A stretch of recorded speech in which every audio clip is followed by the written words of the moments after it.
Sudarlun, banyaknya sampah plastik yang menumpuk di kawasan bibir pantai kawasan Pasar Aceh, Kecamatan Johan Pahlawan, Kabupaten Aceh Barat, saat ini telah mencemari pantai dan menebarkan bau yang tak sedap.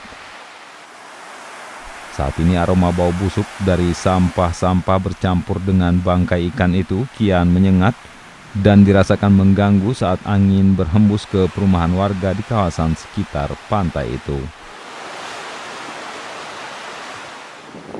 Selain mencemari pantai, warga setempat juga mengeluhkan kondisi tersebut karena sampai saat ini sampah yang menebar bau busuk tersebut belum ditangani oleh Dinas Kebersihan.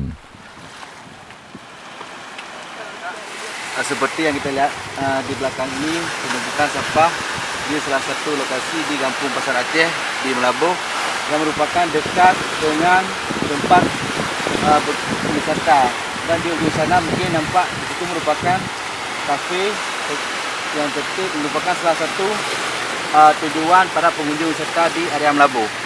Ya.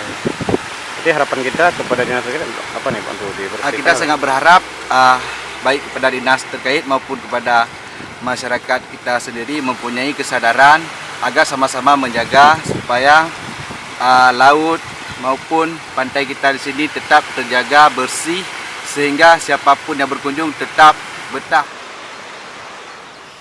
Dari Melabuh, Saadul Bahri, Serambi On TV.